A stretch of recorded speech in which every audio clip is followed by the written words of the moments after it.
তো নমস্কাৰ বন্ধুসকল। তো আজি আমাৰ এই মুৰ্গী পোৱালিবিলাকৰ ৭৭ দিন হ'ল। তো আমি ৭৭ দিন কি খাব দিছোঁ চাওক।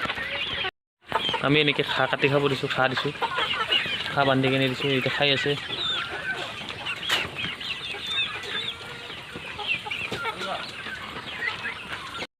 তো মই এটা আচলতে বেলেগ কথা লৈ আহিছোঁ। যদি আপোনালোকৰ যদি চকুৰ কিবা অসুবিধা হৈছে মুৰ্গীবিলাকৰ, তো আমাৰ এইবিলাকৰ হৈছিলে, আমি আচলতে এটা বেলেগ বিশেষ বস্তু দি আমি ভাল কৰোঁ আৰু ভাল হয়ও।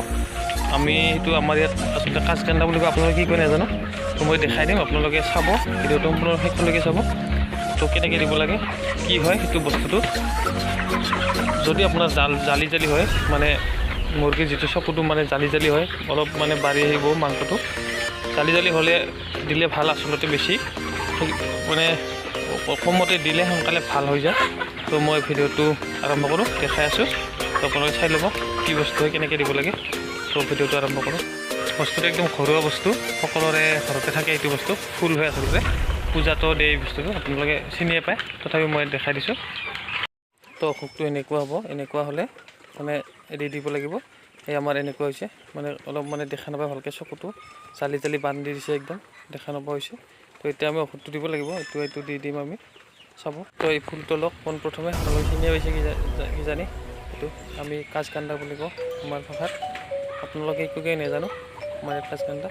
তো এইটোৱেই ফুল, এইটোৱেই বহুত কাম কৰে মুৰ্গীৰ চকুৰ কাৰণে। তো চাওক আমি কেনেকৈ দিছোঁ, দি দিওঁ। তো এতিয়া মোহাৰি ল'ম, এইটো হাতৰ মোহাৰি লৈ কিনে আমি তেওঁ ৰসটো দিব লাগিব চকুত। ৰসটো দিলেহে কামত দিব সম্পূৰ্ণ। তো এনেকেই ৰসটো দিয়ক, 2-3 দিনকৈ দিয়ক, চাই ইউটিউব কৰি দিব।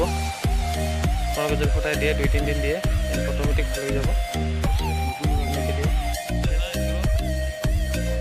তো এনেকৈ আমাৰ হৈছিলে 3-4টা মানত হৈছিলে মোটামুটি, আমি দি দিলোঁ। আগতে হৈছিলে, এইবিলাক ভাল হৈ গৈছে। তো এতিয়া আৰু হৈছে, মানে আমাৰ অলপ চাফা কৰিব আছে, সেইকাৰণে চাফা নকৰাৰ কাৰণে মানে হৈছে অলপ বেছি সৰুটো। কামখন চাফা হ'ব লাগে। আমি এতিয়া দি দিলোঁ, 4-5টা হৈছিলে।